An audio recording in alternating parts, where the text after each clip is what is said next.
हित तो कीजे कमल नयन सो कमल नयन सो। जाहित आगे सब हित लागे फीको कमल नयन सो कमल नयन सो। या हित कीजे साधु संगति सो साधु संगति सो। जावे कलमश जी के कमल नयन सो कमल नयन सो। यद्यपि श्री जी की मंगल कृपा से इस समय सुंदर श्री अष्टयाम का भाव चल रहा है। सुंदर सुंदर लीला, सुंदर सुंदर भाव श्री जी अपनी सहचरियों को सुख प्रदान करने के लिए निवेदन कर रहे हैं। और श्री जी सहचरियों को सुख प्रदान करने के लिए अनेक प्रकार की लीलाओं को करती है। ये प्रेम का संबंध है, ये हित का संबंध है, ये लाड का संबंध है। यद्यपि इस समय इस सुंदर पावन अष्टयाम की चर्चा हो रही थी, पर किसी कारण से मैं कल बाहर था, अभी कुछ समय पहले आया, तो मैं विचार कर रहा था कि श्री जी आज कौन सा भाव, कुछ ऐसा आपके चरणों पे निवेदन किया जाए। आज कौन सा पुष्प आपके सुंदर श्री चरणों पे भेंट चढ़ाया जाए। एक ही बात मेरे मन से आई कि क्यों ना आज महाप्रभु की कुछ सुंदर वार्ता की जाए, आज महाप्रभु के कुछ पास बैठा जाए। देखो भाई, आज जितने समय के लिए बैठोगे, एकाग्रचित्त होकर अपने मन की गति मति रति, अपने मन के समस्त जहां जहां पे भी मन जा रहा है, उस मन को एकाग्र करना और फिर हित के पास बैठना। आज वो समय है, आज वो पल है कि जिस समय महाप्रभु के पास बैठ के कुछ महाप्रभु के स्वभाव की चर्चा करेंगे, कुछ महाप्रभु के स्वरूप की चर्चा करेंगे। देखो, जब किसी स्त्री का विवाह होता है, जब किसी नवयुवती का विवाह होता है, तो जब लड़का देखने के लिए जाया जाता है तो दो वस्तुएं देखी जाती हैं। पहले, उसकी सुंदरता क्या है, वो देखने में कितना सुंदर है, ये जोड़ी जचेगी कि नहीं जचेगी। और दूसरा देखा जाता है कि उसका स्वभाव कैसा है, कि जिस जीव के संग उस युवती का विवाह होने जा रहा है, उसका स्वभाव कैसा है। और एक पल के लिए मुझे ऐसा लगता है कि सुंदरता को तो फिर भी नजरअंदाज किया जा सकता है और करते भी हैं, पर स्वभाव को कभी नजरअंदाज नहीं किया जा सकता। कोई जीव चाहे बहुत सुंदर हो, बहुत सुंदर हो, किंतु अगर उसका स्वभाव अच्छा नहीं है तो दाम्पत्य जीवन सुखी नहीं रह सकता। और अगर पति और पत्नी चाहे देखने में ज्यादा सुंदर ना हो, किंतु वो एक दूसरे से प्रेम करते हो, उनका स्वभाव अच्छा हो, तो मुझे लगता है कि वो जो रिश्ता है वो बड़ी दूर तक चलता है। तो प्रेम के स्वभाव में, प्रेम के देश में स्वभाव की प्रधानता है। और महादेव तो माता पार्वती से भी कहते हैं कि उमा राम स्वभाव जिन जाना। जिसने प्रभु के स्वभाव को जाना है, स्वरूप को तो जाना ही है, परंतु जिसने स्वभाव को जाना है वो फिर प्रभु से कभी दूर नहीं हो सकता। वो अपना मन फिर कभी प्रभु के चरणों से दूर कर नहीं सकता। इसीलिए प्रभु के स्वभाव को जानो। स्वरूप को तो सब जानते हैं, ठाकुर जी तो देखने में बड़े सुंदर है, सब जानते हैं। श्री कृष्ण सुंदरता की सीमा है, सब जानते हैं।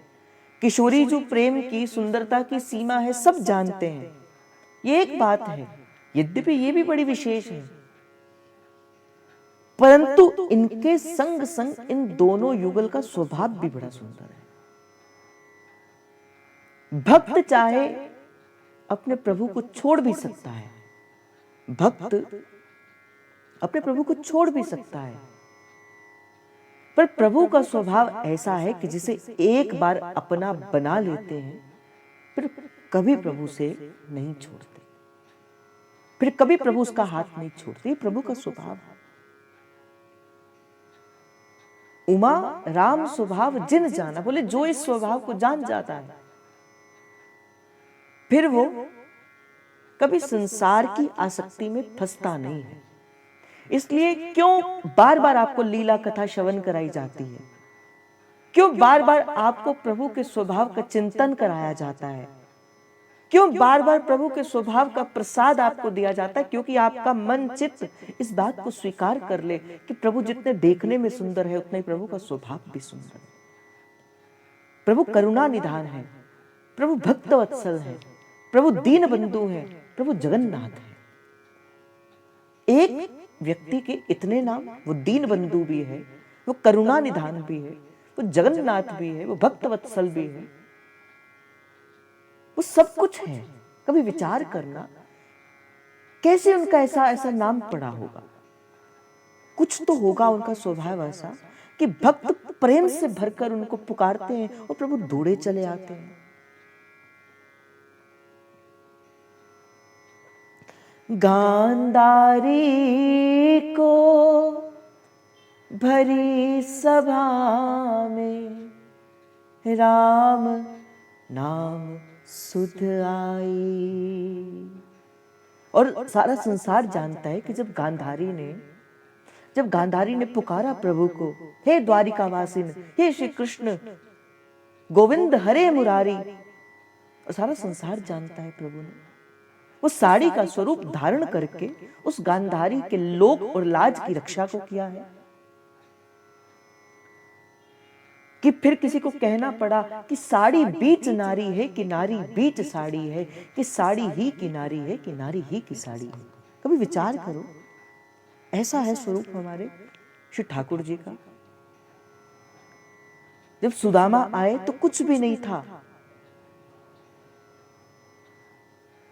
जब सुदामा आए तो कुछ भी नहीं था। शीस जगह न पगा तन पे, कुछ भी शीस पगा न जगह तन पे, कुछ भी नहीं था। न शीस में पाग थी, न तन पे वस्त्र थे, पर प्रभु ने फिर भी उसे स्वीकार कर लिया। क्या है ये प्रभु का स्वभाव है। पर यहां पे एक बात और प्रकट होती है। प्रभु अपने श्रीमुख से कहते हैं कि देखो, मेरा स्वभाव दो प्रकार का है। कैसा? एक अनुग्रह पूर्वक और एक दुर्ग्रह पूर्वक। अगर मैं नरसिंह के स्वरूप के भीतर आता हूं, प्रभु कहते हैं अगर मैं नरसिंह भगवान के स्वरूप के भीतर आता हूं तो प्रहलाद के मन की इच्छा को प्रकट करने के लिए, उसे अभय प्रदान करने के लिए आता हूं। परंतु अगर मैं उस नरसिंह स्वरूप के भीतर आता हूं तो मैं हिरण्यकश्यप का वध करने के लिए भी आता हूं। तो प्रभु के आने के भीतर अनुग्रह और दुर्ग्रह दोनों का आना संभव है। प्रभु दोनों से वशीभूत होकर आते। प्रभु का श्रीमुख वाक्य है, परित्राणाय साधुना विनाशाय च दुष्कृता। मतलब कि अगर प्रभु साधु संतों का पानी ग्रहण करने के लिए आते तो प्रभु दुष्टों का संहार करने के लिए भी आते। अगर प्रभु शबरी को तारने के लिए आए तो प्रभु रावण को मारने के लिए भी आए। तो यही है, यही प्रेम है। प्रभु के आने के भीतर अनुग्रह और दुराग्रह दोनों होते हैं, दोनों से वशीभूत होकर फिर प्रभु आते हैं। पर जो प्रभु का संत है, जो प्रभु का भक्त है, उसके आने का हेतु केवल और केवल एक ही है, और वो है अनुग्रह, केवल प्रेम। आज जो चर्चा है मुख्य रूप से वो महाप्रभु के स्वभाव के भीतर है। कैसा है मेरे हित का स्वभाव? क्योंकि जब तक आप महाप्रभु के स्वभाव को जान ही नहीं पाओगे, आप उनसे प्रेम कर ही नहीं पाओगे। जिस दिन आप महाप्रभु के स्वभाव को जान जाओगे, फिर आपका मन फिर किसी संसार की किसी वस्तु की ओर नहीं भागेगा। दुर्दास जी महाराज बताते हैं, कैसा है मेरे महाप्रभु का स्वभाव? तो करुणा निधि अरु कृपा निधि श्री हरिवंश दया वृंदावन रस कहन को प्रगट धर्यो रस सार। वो करुणा निधि है, वो कृपा निधि है। जब इस संसार के भीतर मलेच्छों का अतिक्रमण बढ़ गया, जब दुष्टों का इस संसार के भीतर बहुत आगमन हो गया, परंतु कृपा से वशीभूत होकर दुष्टों का विनाश करने के लिए नहीं भाई। महाप्रभु का प्राकट्य दुष्टों का विनाश करने के लिए नहीं हुआ। महाप्रभु का प्राकट्य तो जीव के भीतर वो जो छिपी हुई वो जो दुष्टता है, ये उसका विनाश करने के लिए हुआ। महाप्रभु दुष्ट का विनाश नहीं करते, इसीलिए महाप्रभु को करुणा निधि अरु कृपा निधि कहा जाता है कि जिस पर वो रीझ जाते हैं, फिर उसके जन्म और बंधन को तकते तक नहीं है। फिर कमल कर जिन अभय दीने कर बंधन सब कटे। बोले जिसको अपना, जिसके ऊपर दृष्टि पड़ जाती है वो हित की, वो प्रेम की दृष्टि पड़ जाती है, फिर उसके सिर के ऊपर अपना कमल सावर्ध हस्त रख देते हैं। फिर जन्म और कर्म के बंधन को काट कर उसे युगल के चरणार विंदों में समर्पित कर देते हैं। अब विचार करो, ठाकुर जी गए कहां पे? माता शबरी के पास। प्रभु श्री राम माता शबरी के पास गए। क्यों गए? क्योंकि शबरी ने पुकारा। सुदामा आए, प्रभु ने अपना प्रेम प्रकट किया, पर कब किया? जब सुदामा गया। नहीं तो सुदामा तो थे, और ठाकुर जी भी उनका जानते थे कि किस स्थिति के भीतर रह रहे हैं सुदामा। किंतु प्रभु ने तब तक कृपा नहीं करी जब तक सुदामा स्वयं चलकर मथुरा नहीं गए, द्वारिका नहीं गए। पर जब गए तो अपना करुणा का, वात्सल्य का स्वभाव प्रभु ने दिखाया। पर विचार करो, मेरे महाप्रभु का स्वभाव कैसा है कि मारने के लिए कोई जीव आता है। जब महाप्रभु श्री राधा वल्लभ लाल जी के सुंदर स्वरूप को लेकर जब वृंदावन के भीतर गए, और सुंदर सा स्वरूप एक ऊंची टेकरी श्री मदन टेर के उस ऊंची ठोर के भीतर विराजमान किया, तो एक सेनापति था राजा नरवाहन का, और राजा नरवाहन के पास जाकर कहते कि एक संत स्वरूप में एक युवा इस समय वृंदावन की पावन भूमि के भीतर आया है, और उसके संग एक बड़ा सुंदर सा प्रभु का स्वरूप भी है। नरवाहन ने कहा, तुमने जाकर रोका नहीं क्या उनको? क्या तुम नहीं जानते कि वृंदावन हमारी राजधानी है, और वृंदावन के भीतर हम किसी को रहने देते नहीं हैं? हमारी आज्ञा के बिना कोई वृंदावन के भीतर रह नहीं सकता। तो कहा सेनापति ने कि मैं तो गया था रोकने, मैं तो गया था उनसे कहने के लिए आप वापस अपने देश चले जाइए। नरवाहन ने क्या फिर कहा क्यों नहीं? कहा मैं जैसे ही उनके सन्मुख गया, उनके उस रोम रोम से झलंकृत हुआ वो जो प्रेम था। जब उसने मेरा स्पर्श किया, मैं कुछ कह नहीं पाया। मैं एक दिन भी आपसे कह रहा था ना कि भक्त के श्रीअंग से एक परमाणु निकसित होता है, प्रकट होता है। जब कोई जीव भजन करता है, जब कोई जीव प्रभु का नाम लेता है, जब कोई जीव प्रभु की आज्ञा अपितु कृपा के अनुग्रहित होता है, उसके जीव से प्रभु की कृपा प्रकट होती है। फिर कोई जीव उसके आगे टिक नहीं पाता, फिर कोई जीव उसके आगे कुछ कह नहीं पाता, कुछ बोल नहीं पाता। ये उस भक्त के जीवन के भीतर के उसके परमाणु हैं। बड़ी विस्तार से इस बात की चर्चा हुई थी। तो सेनापति ने कहा कि जब मैं उनके सन्मुख गया तो क्या हुआ कि मैं उनसे कुछ कह नहीं पाया।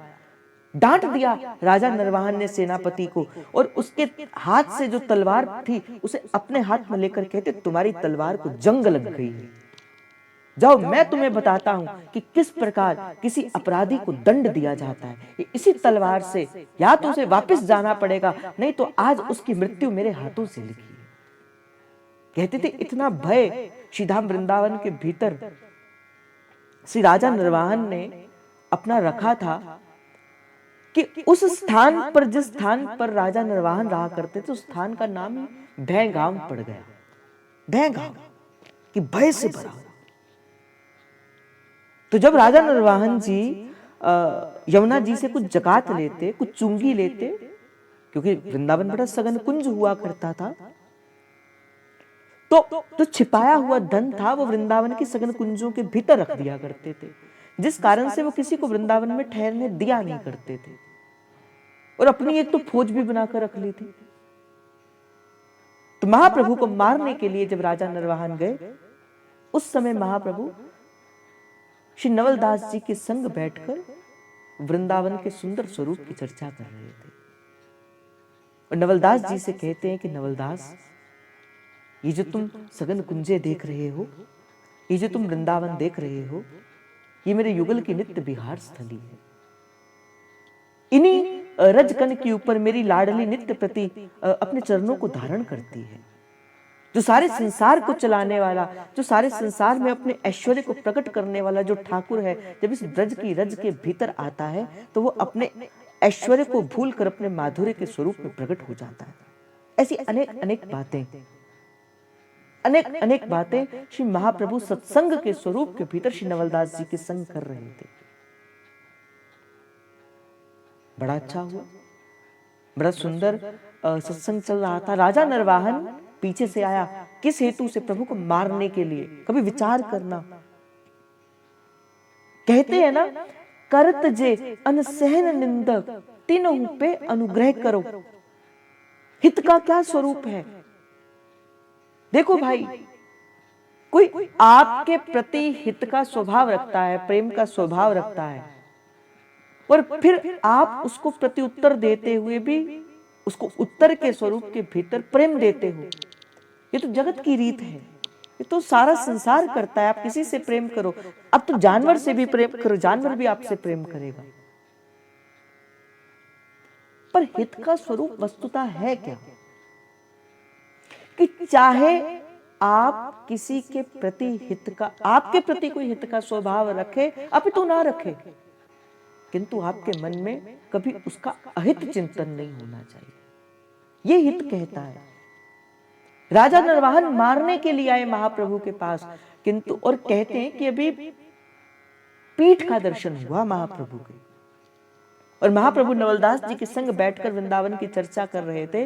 राजा नरवाहन कहते हैं कि अच्छा, मुझे तो पता ही नहीं था कि जिस वृंदावन का मैं राजा हूं, क्योंकि अपने आप को राजा बनाकर रखा था राजा नरवाहन में, कि जिस वृंदावन का मैं राजा हूं, उस वृंदावन की इतनी महत्ता है। जब नरवाहन ने यह बात कही कि इस वृंदावन का मैं राजा हूं, तब महाप्रभु की दृष्टि नरवाहन के ऊपर पड़ी।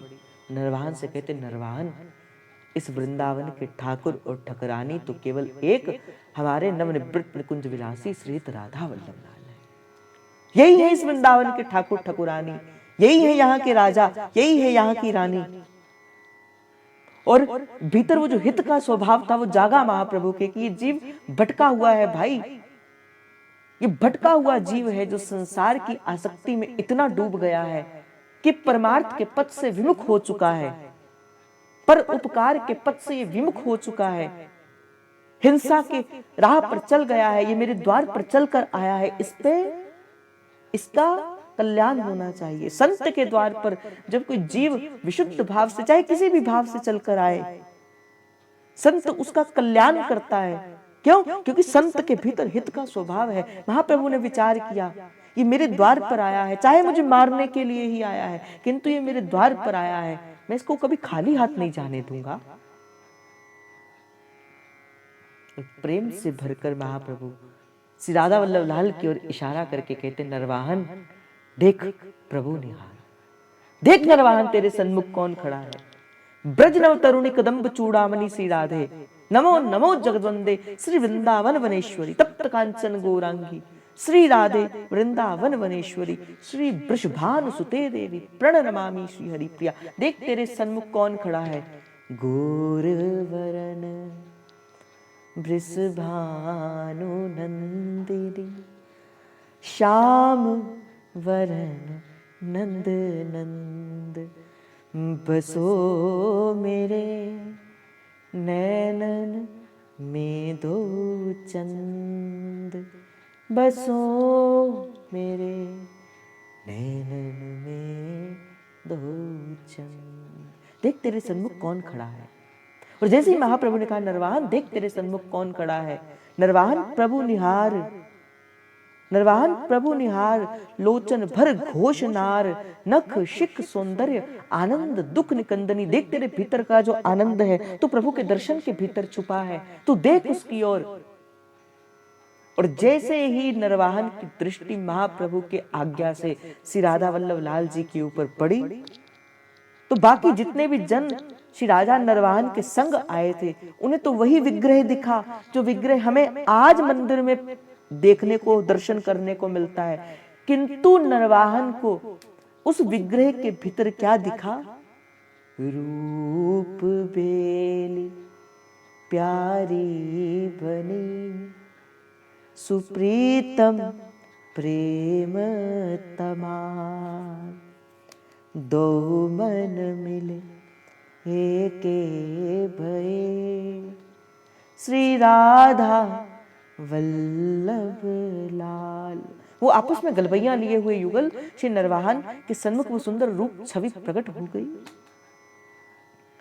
दो मन मिले एके भये, श्री राधा वल्लभ लाल। और जैसे ही नरवाहन जी ने महाप्रभु की आज्ञा से देखा, वो सुंदर छवि जब नेत्रों का विषय बन गई, हार गए महाप्रभु के सन्मुख अपने मन को। एक योग्य गुरु की चरण शरण से ग्रहण कर कर नरवाहन जी का मन जो बिखरा था संसार के प्रति, वो जो हिंसा थी श्री नरवाहन जी के चित्त के प्रति, जैसे हित का स्पर्श किया, जैसे महाप्रभु के प्रेम का स्पर्श हुआ, वो सब दोष जो थे वो समाप्त हो गए और नरवाहन जी का एक नवीन जन्म हुआ। और कैसा जन्म हुआ, वो जो डाकू नरवाहन कहा जाता था, जिसका भय सारे संसार के भीतर था, महाप्रभु की कृपा के बाद वो भक्त वत्सल श्री नरवाहन जी बन गए, नरवाहन जी बन गए। ये है मेरे महाप्रभु का स्वभाव, ये है मेरे महाप्रभु का स्वरूप। इस पे दोनों दर्शन होते हैं कि जब नरवाहन जी की दृष्टि महाप्रभु की पीठ पर पड़ी तो बड़ी सुंदर उनकी पीठ थी, तो पीठ को देखकर मोहित हो गए, तो ये तो स्वरूप है सुंदरता का। और जब महाप्रभु की उस करुणा स्वभाव पे दृष्टि पड़ी, सब कुछ हार गए महाप्रभु के चरणों में। इसीलिए भाई मैं आपसे कहता हूं, कैसे भी होकर सच्चे दरबार पर सच्चे दरबार की जय बोलकर नहीं जाया जाता, बोले सच्चे दरबार पर सच्चा होकर जाया जाता है।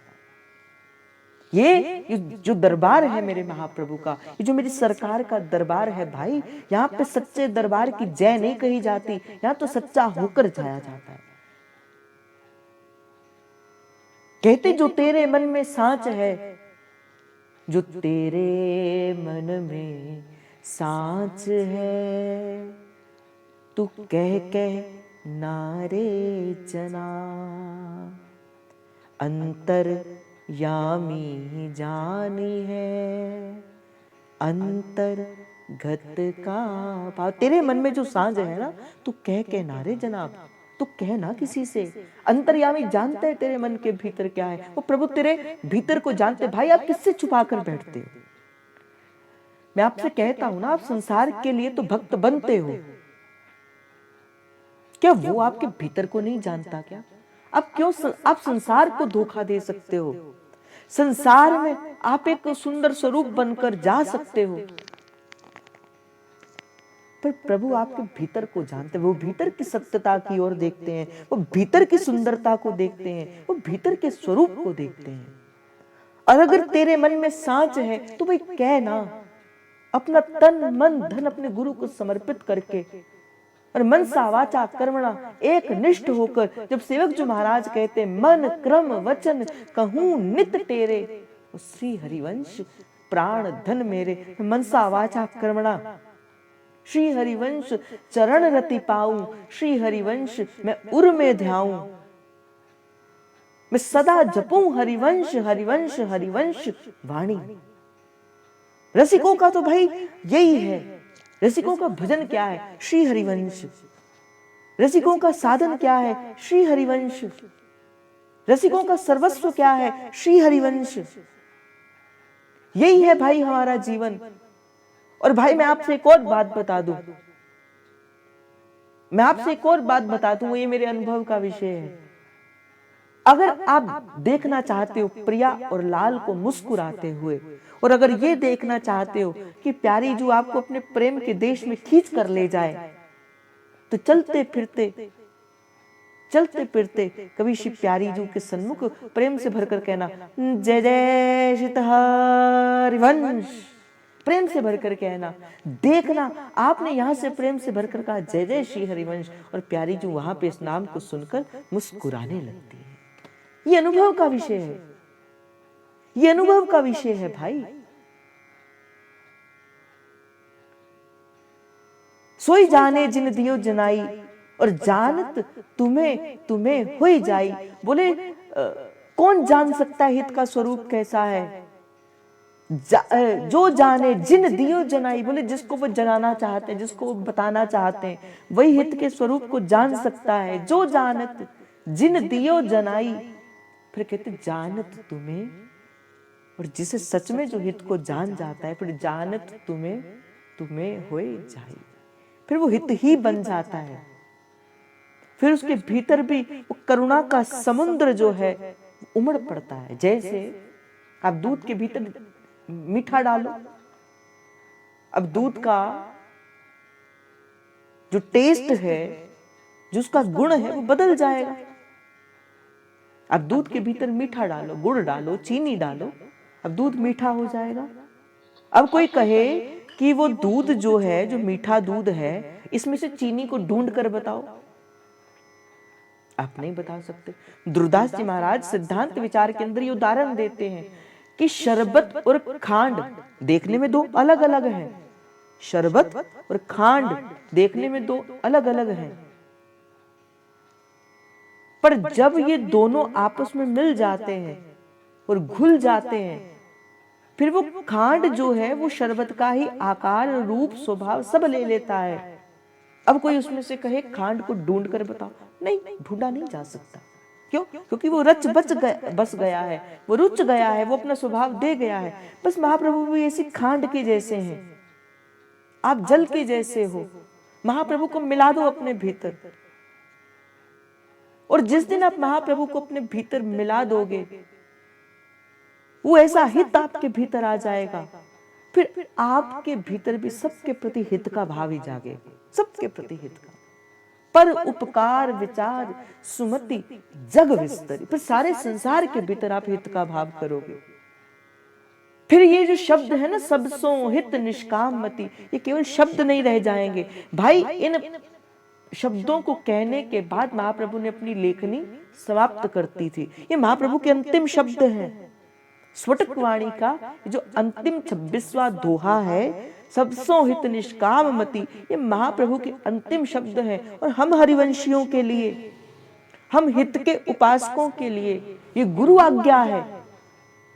ये गुरु की आज्ञा है। जब महाप्रभु ने प्रेम से भरकर, जब महाप्रभु ने अपनी लेखनी बंद कर दी, महाप्रभु ने अपनी बोलन बंद कर दी और जब नित्य लीला में प्रविष्ट कर गए, तो कुछ तो संबल दे के जाना था महाप्रभु ने हमें, कुछ तो ऐसा आधार देकर जाना था जिस आधार पर खड़े होकर हम इस उपासना के मार्ग पर चल सकें। कोई तो आधार महाप्रभु को देना था कि जब मैं इनके पास ना रहूं, मेरे वो शब्द इनका मार्ग प्रशस्त करते रहे। महाप्रभु को कुछ ऐसा भी तो हमें देना था। तो अंतिम शब्द महाप्रभु ने क्या कहे? सब सो हित, तुम सबके प्रति हित का भाव रखो। यही तो मेरी हित की उपासना है। क्या है हित की उपासना? चीटी सो लय जुगल तक, सब सो हित निष्काम। यही तो हित की उपासना है, यही तो प्रेम है। तो महाप्रभु ने कहा सबका हित करो, सबका मंगल, सबका दया हो। और ये किसकी है? बोले गुरु की चाहना ऐसी है, गुरु चाहना ऐसी है। सबका हित हो, सबका मंगल हो, सबका प्रेम बढ़े। सब सो हित निष्काम मति वृंदावन विश्राम। पर कहा कि हित करना है भाई। अगर तुम किसी के लिए कुछ कर रहे हो तो उसके भीतर निष्काम मति होनी चाहिए। निष्काम, इस पूरी पंक्ति के भीतर सबसो हित निष्काम मति। अगर मैं एक शब्द की प्रधानता देखूं, क्योंकि हर एक पंक्ति में एक शब्द ऐसा होता है जिसके आसपास सारी पंक्ति ही चलती है, जो उसमें मुख्य शब्द होता है।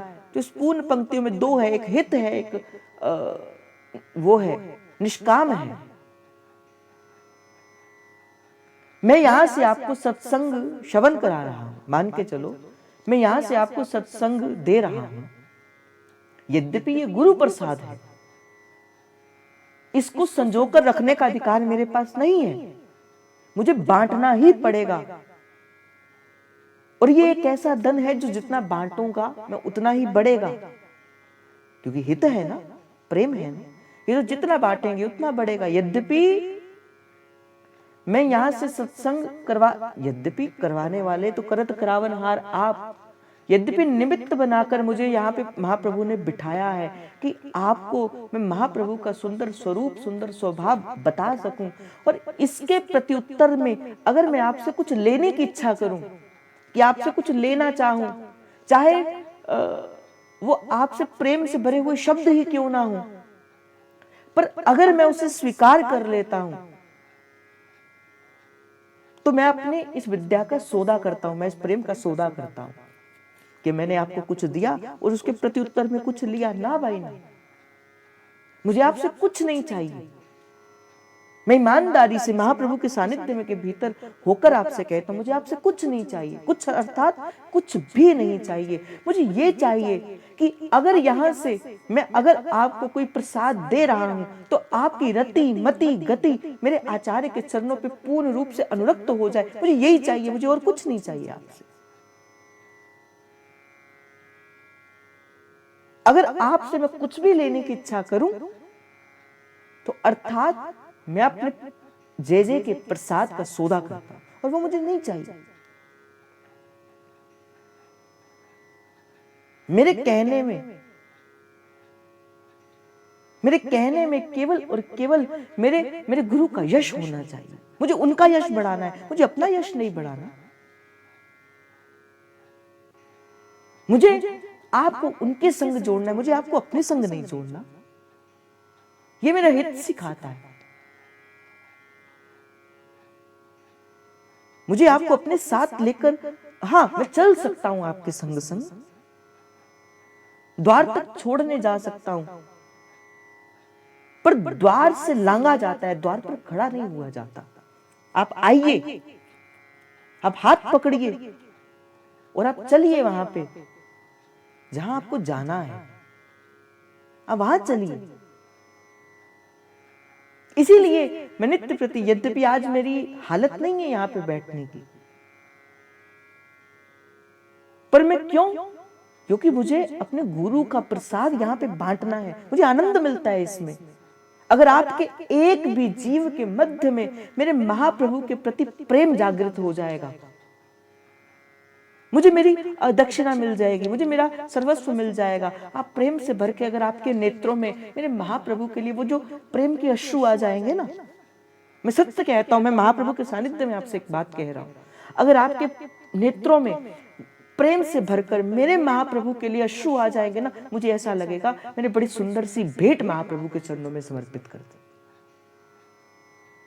बताओ, भक्त के नेत्रों से निकले हुए अश्रु से सुंदर भेंट भी कोई होती है जो प्रभु को समर्पित की जा सकती है? धन धान्य से प्रभु को रिझाया नहीं जाता भाई। धन तो बड़ी निम्न प्रकार की सेवा होती है, धन से नहीं प्रभु को रिझाया जाता। प्रभु को तो मन से रिझाया जाता है, प्रभु को तो प्रेम से रिझाया जाता है। और जब भक्त प्रेम से भर के ठाकुर जी के सन्मुख जाकर वो अपने 2 अश्रु बिंदु जो प्रभु को समर्पित कर देता है, वो दे देता है प्रभु को उपहार के स्वरूप में चढ़ाने के लिए। प्रभु कहते हैं ऐसा उपहार जब कोई भक्त मेरे लिए लेकर आता है, मैं उस प्रसाद को सदैव ग्रहण करता हूं, उसे सदैव अपने हृदय में छुपा कर दुरा कर रखता हूं, वो मुझे बड़ा प्रिय लगता है। इसलिए भाई मैं तो सदा आपसे कहते आया हूं, क्यों करना है प्यार भाई। आज हमारे जीवन के भीतर अगर राधा वल्लभ लाल हैं, आज हमारे जीवन के अंदर अगर युगल की उपासना है, आज हमारे जीवन के भीतर उस नवनिवृत्त निकुंज का सुख है, उस नवनिवृत्त निकुंज के उस प्रेम रस लहरी का हमारे भीतर आनंद प्राप्त हो रहा है, आज हम उनसे अगर प्रेम कर रहे हैं, वो किन की कृपा से कर रहे हैं? जिन्होंने हमें प्यार करना सिखाया, उन्हीं व्यास नंदन की जय बोलते।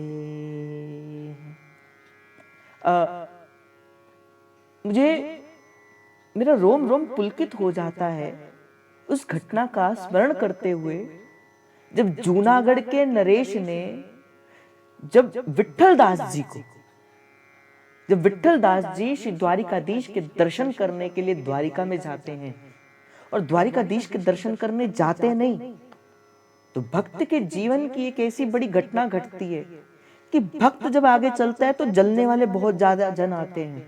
कुछ थे ऐसे जन जो विट्ठल दास जी से भी जलते थे, बहुत जलते थे, पर भक्त परवाह नहीं करता भाई।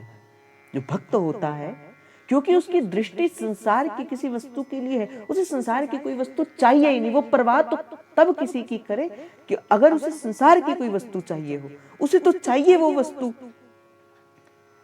बोले कहते राणा जी रूठे माया मैं क्या कर रही सी, हरि जी रूठे तब लगिया सी माई। बोले राणा रूठे तो मैं क्या कर रही सी, बोले हरि रूठे, अगर प्रभु रूठ जाए तो भाई तब ये बात बनती है। तो संसार तो भाई ऐसा ही है। आप यहां से भक्ति के मार्ग पर चलते हो, संसार आपसे रूठना प्रारंभ कर जाता है। कोई बात नहीं, तुम रूठे हम छूटे, तुम रूठे हम छूटे। कोई लोग कहते बोले बड़ा भक्त बना फिरता, बोले कोई बात नहीं। एक सुहागन अपनी मांग में सिंदूक धारण करती, कोई कहे कि तुम बड़ी सुहागन बनी फिरती हो, भले वो उसको चिन्ह है भाई, उसको धारण करने हैं। और किसके लिए करने? किसी को दिखाने के लिए नहीं करने हैं, उसे अपने सुहाग की वो अविचल आयु के लिए वो अपना मस्तक पर लगाया हुआ जो सिंदूर है वो धारण करना, यद्यपि आज नहीं देखने को मिलता।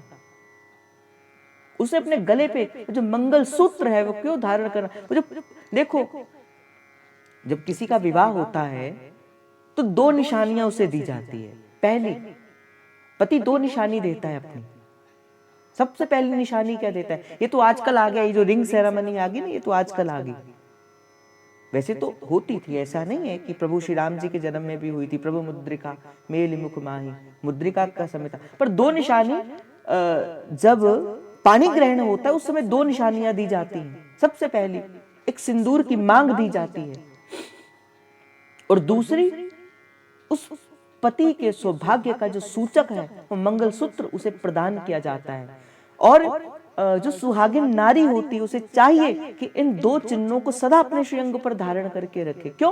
क्योंकि उसके सुहागन होने का स्वरूप है। उसी प्रकार ही जिस दिन गुरु भी आपका विवाह श्री राधा वल्लभ लाल जी के संग कर देता है, आपको 2 निशानियां देता है।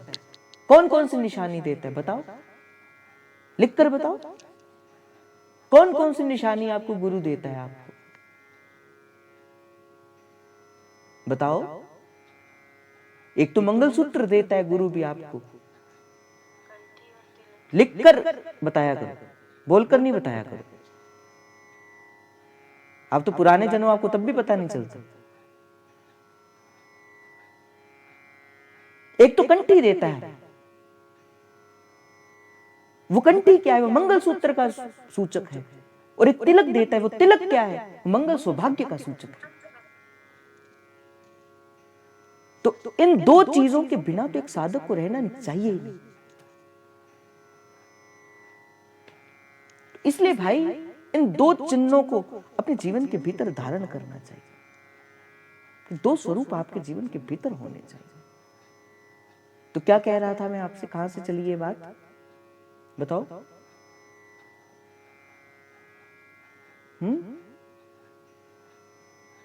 कहां से चर्चा चली ये सौभाग्य चिन्ह की? देखो आपका ध्यान होता नहीं है सत्संग में। लिखकर बताया करो। आप सब भूल गए हो, आप सब मर्यादा अपनी। जब आपको कहा गया एक बार सत्संग में केवल और केवल लिखकर बताना है, आप फिर अपना मर्यादा का बार बार खनन करते हो। और बार बार अगर किसी ने मर्यादा का खनन किया, उसको यहीं से निकाल दिया जाएगा।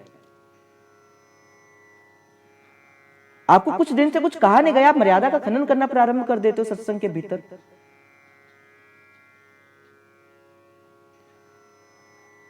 जो मर्यादा यहां पे सत्संग की बनाई गई है कि जब तक सत्संग चले कोई अपना फोन म्यूट ना करे, अनम्यूट ना करे, आप क्यों ऐसा करते हैं?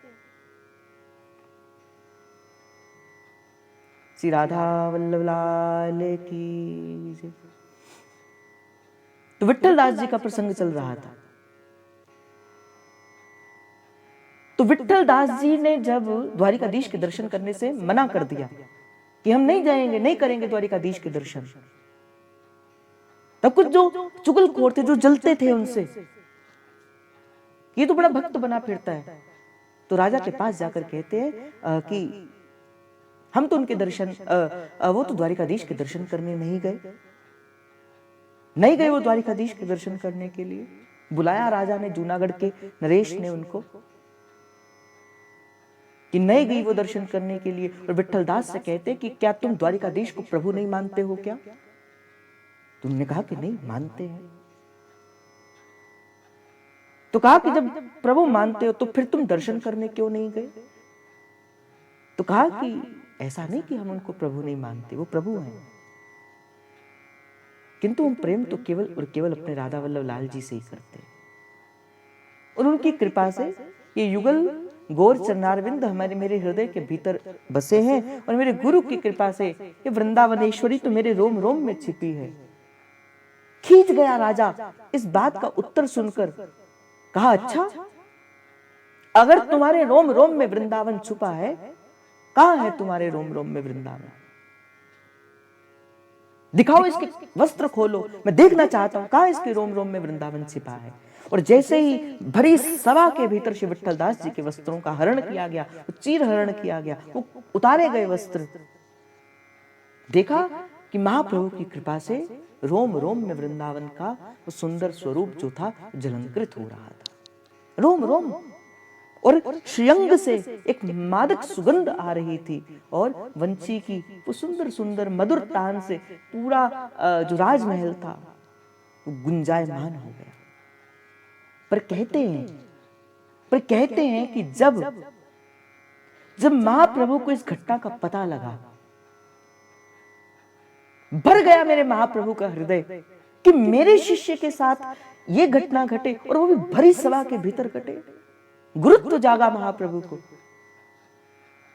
गुरुत्व जागा महाप्रभु को। कहते हे श्री जी, हे ब्रजनव तरुणी कदम्ब चूड़ामणि श्री राधे, हे राधा रानी, हे लाडली जू, थारे स्थापे ये गुरु मार्ग अविश्वास अज्ञानी को होत है। हे प्यारी जू, ये जो राधा वल्लभ संप्रदाय बना है, ये जो पीठ बनी है राधा वल्लभ संप्रदाय की, हे लाडली जू, ये मेरे द्वारा बनाया गया संप्रदाय नहीं है, ये मार्ग मेरे द्वारा बनाया गया नहीं है। हे ब्रजनव तरुणी कदम्ब चूड़ामणि श्री राधे, ये मार्ग आपके द्वारा बनाया गया हुआ। वो राजा कौन होता है? महाप्रभु ने यहाँ पे शब्द प्रयोग किए, मेरे विट्ठल दास के ऊपर उंगली उठाने वाला। मेरे विट्ठल दास के ऊपर महाप्रभु ने शब्द प्रयोग किया है, मेरे विट्ठल दास के ऊपर। वो राजा कौन? ऐसा है मेरे महाप्रभु का स्वभाव। कौन होता है वो राजा? आक्षेप करने वाला। मेरे विट्ठल दास के ऊपर विट्ठल दास के कोटि कोटि अपराध मैं खेवे। अगर विट्ठल दास तो अपराध रहित है, वो पाप मुक्त है, उससे कोई अपराध हो नहीं सकता। और अगर उससे कोई अपराध बना भी है तो विट्ठल दास के सारे अपराध मैं अपने सिर पे लेता हूं। कौन कह रहा है? महाप्रभु कह रहे, गुरु कह रहा है कि शिष्य के अपराध मैं अपने सिर पर लेता हूं। मैंने जब पहली बार इस घटना का स्मरण किया, मैं महाप्रभु के सुंदर स्वरूप पे बलिहार गया। मैंने कहा महाप्रभु, जब महाप्रभु ने कहा विट्ठल दास के कोटि कोटि अपराध मैं केवे। देखो भाई, संसार में जब कोई गुरु दीक्षा देता है, जब संसार के भीतर कोई गुरु दीक्षा देता है तो वो उसके अपराधों को अपने सिर पे लेता है। ये रीत है गुरु दीक्षा की। पर पिछले जन्म के या अभी तक के जितने पाप हैं, उन पापों का भार अपने सिर के ऊपर लेकर कहते बोले आगे से पाप मत करना। यहां तक के पापों का भार मैंने अपना ऊपर वर्ण कर लिया, किंतु आगे मैं नहीं करूंगा। पर महाप्रभु यहां से कहते हैं विट्ठल दास के कोटि कोटि अपराध मैं खेवे। और उसके बाद शब्द प्रयोग करते आगे पिछले, अगले भी और पिछले भी, जो पीछे हुए अपराध हैं मैं वो भी अपने सिर पे लेता हूं। और जो आगे आने वाले अपराध हैं, मैं अगर कोई अपराध बनता है मैं उसे भी अपने सिर के ऊपर लेता हूं। वो मेरा है। महाप्रभु ने यहाँ पे शब्द प्रयोग किया, वो मेरा है। देखो, ऐसा महाप्रभु अपने किसी भक्त से प्रेम करते हैं, अपने किसी शिष्य से प्रेम करते हैं, जब महाप्रभु कहते हैं वो मेरा है। देखो कितना सुंदर लगता है सुनने में, जब महाप्रभु आपसे कहे कि तुम मेरे हो।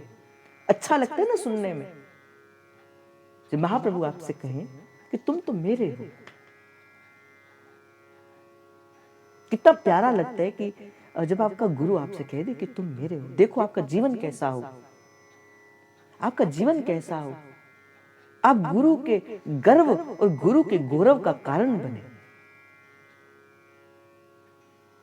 आपका जीवन गुरु और के गर्व और गौरव का कारण बने कि जिस दिन गुरु बैठा हो अपने मुर्शिद को रिझाने के लिए, अपनी लाडली को रिझाने के लिए, सहसा उसे आपका स्मरण हो जाए। वो जब आपको देखे उसका मन हर्षित हो। आप गुरु के सुख का कारण बनिए भाई, आप गुरु के सुख का कारण बनिए।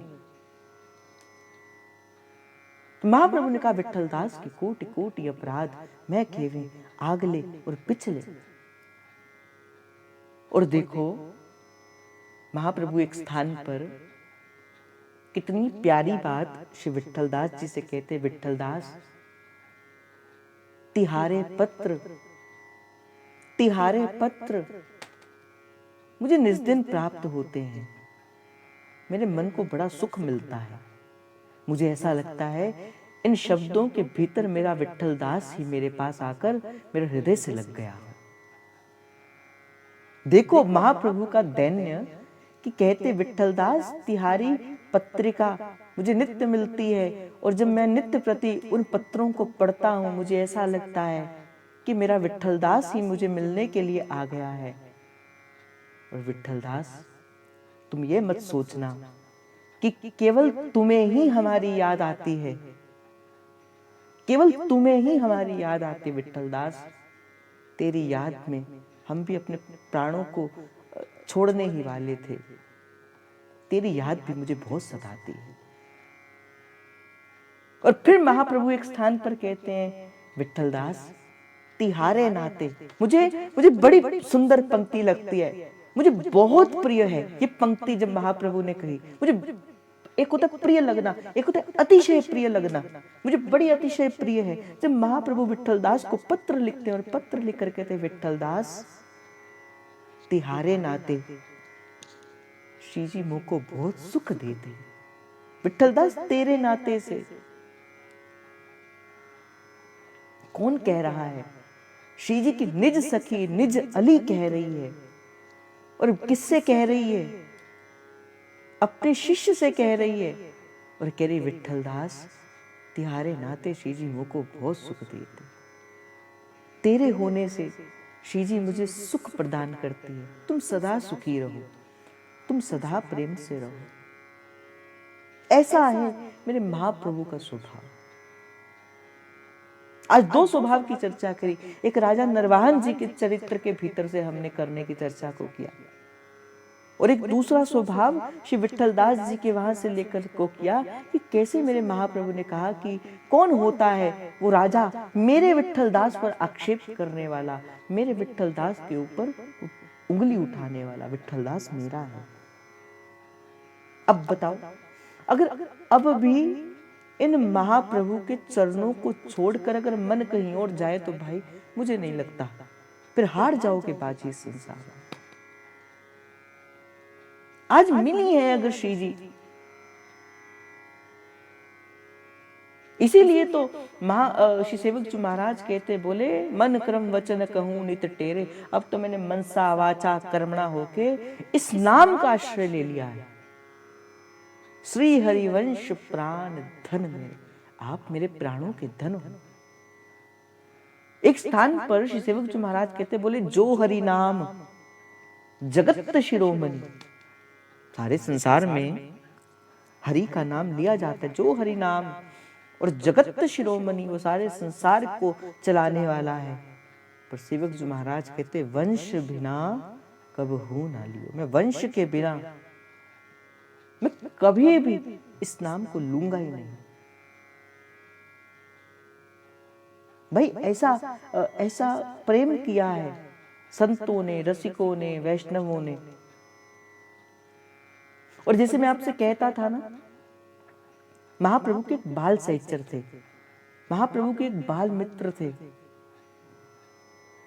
एक बाल मित्र थे महाप्रभु के, नाम था छबील दास। क्या करते थे? श्री ठाकुर नवरंगी लाल जी को नित्य प्रति एक पान बीड़े की प्रसादी दिया करते थे। मैंने आपसे कई बार कहा है, भाई आप एक सेवा पकड़ो, केवल एक सेवा। मैं कोई बड़ी बड़ी बातें आपसे करता ही नहीं, ना मुझे आती है और ना मुझे करने आती है, ना मुझे कहने आती है। एक छोटी सी सेवा पकड़ो, बिल्कुल छोटी सी सेवा, कि हम ठाकुर जी को नित्य प्रति एक फूल चढ़ाएंगे।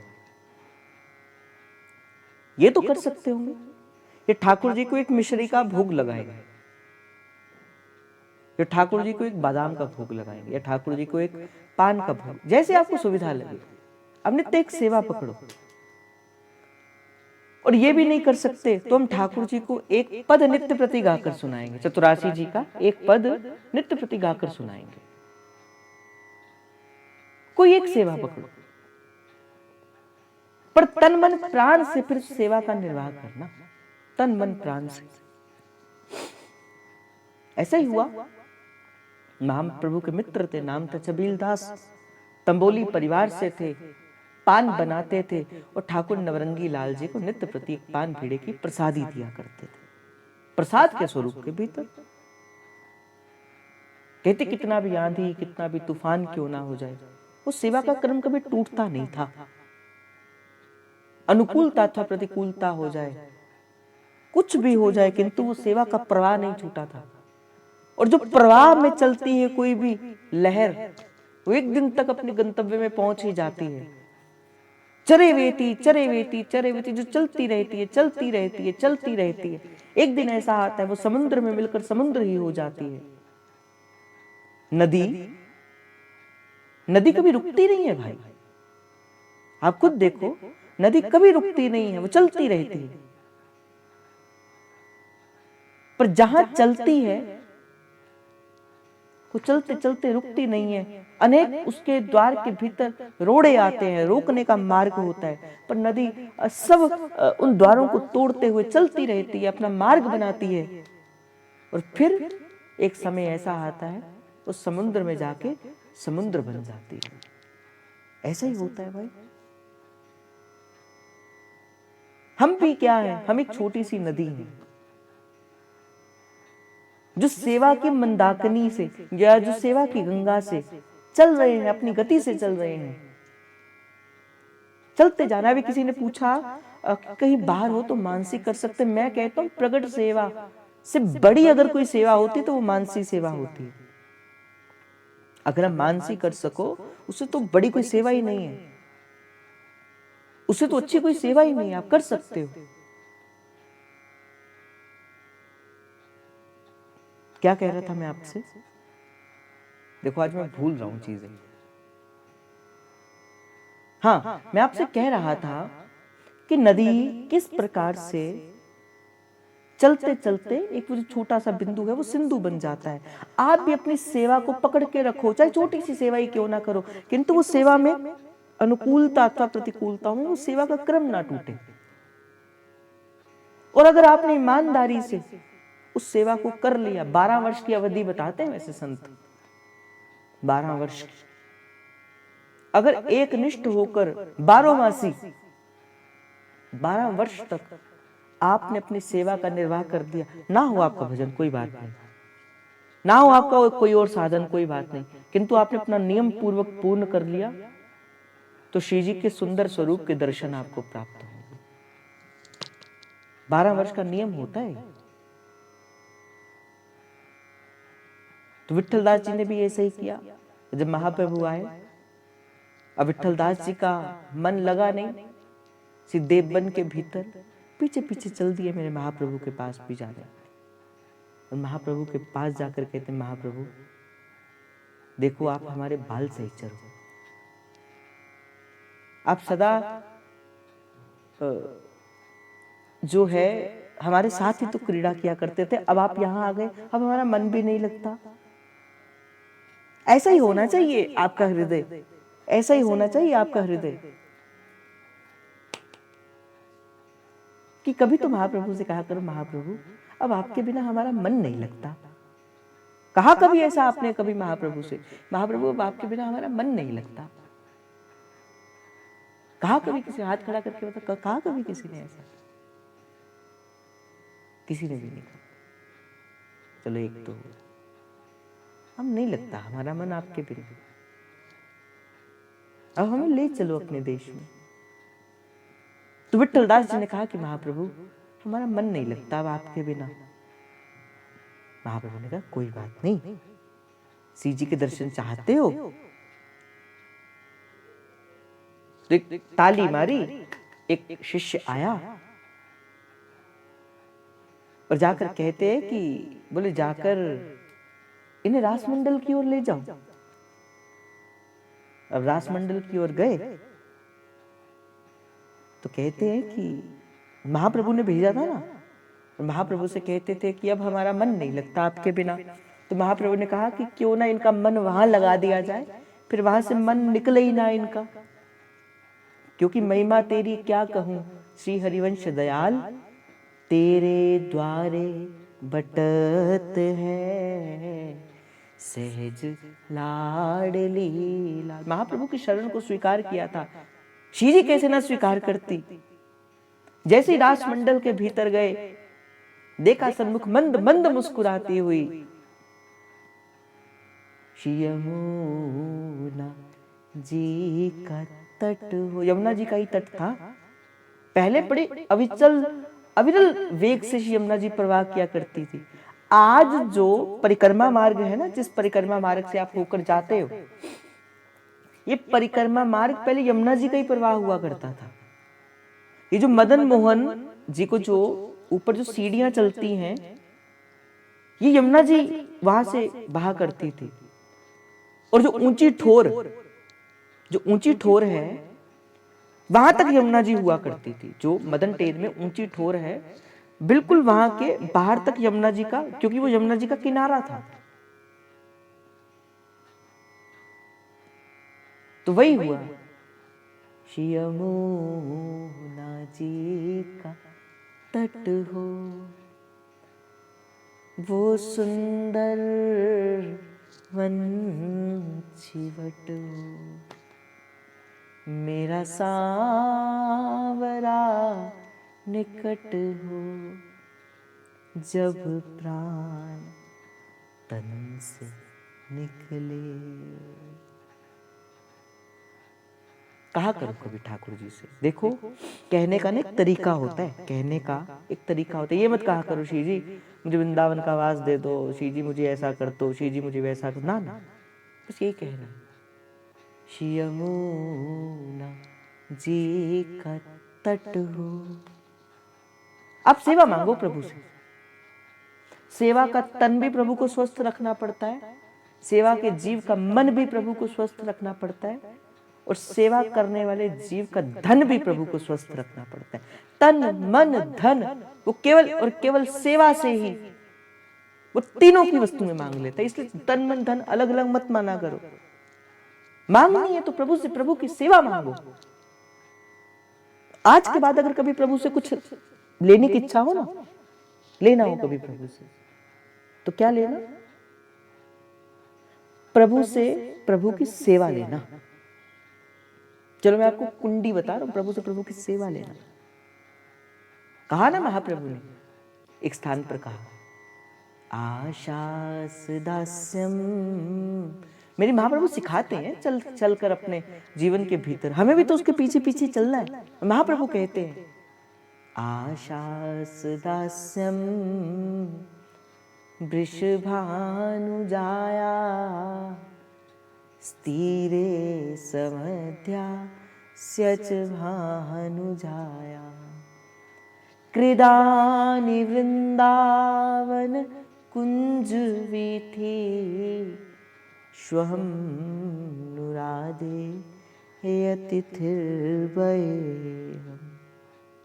ये कभी महाप्रभु से कहा करो, मैं बैठी रहूं कुंजन के कोने, मैं बैठी रहूं कुंजन के कोने, श्याम राधिका गाऊं किशोरी तेरे चरणन की रज पाऊं, मेरी श्यामा तेरे चरणन की रज पाऊं।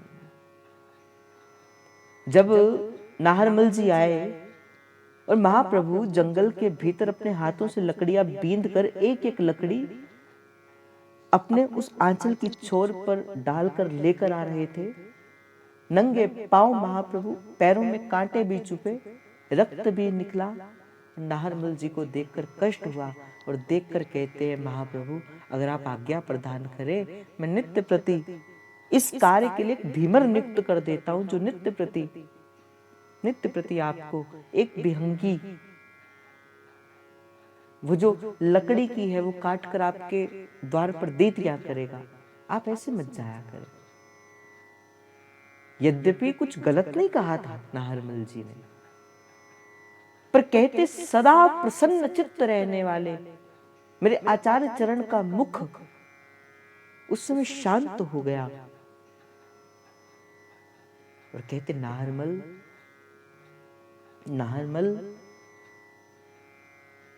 कोटि कोटि जन्मों से आशा करने के बाद, संतों की सेवा करने के बाद फिर श्री जी अपनी निज सेवा में स्वीकार करते हैं।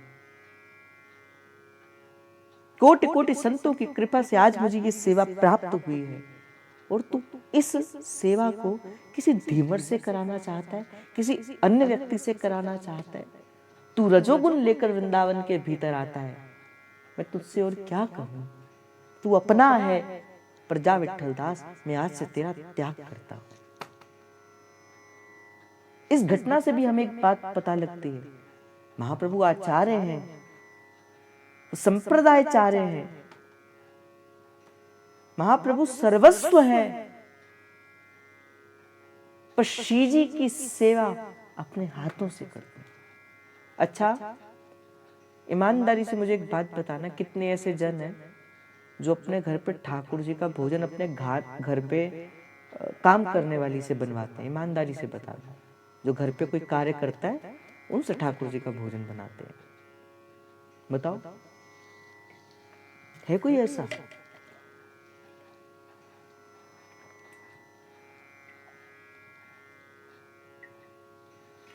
कोई भी नहीं है, चलो अच्छी बात है।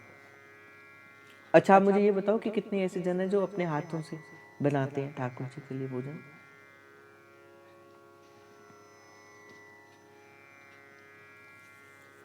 चलो इतनी बात तो हो गई कि जिन्होंने हाथ खड़ा किया इनके घर पे हम जाकर अब भोजन पा सकते हैं।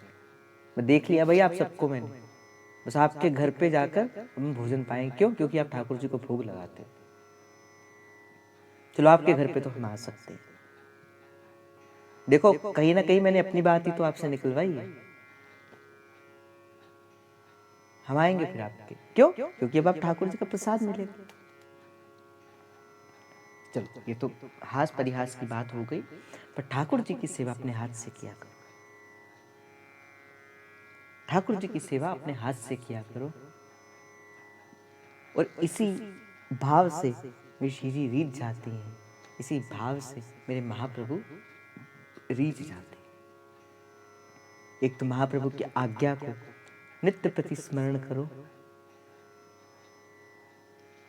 कि तन ही राख सत्संग में, मन ही प्रेम रस भेव, और सुख चाहत हरिवंश हित, तो कृष्ण कल्प तरु सेव।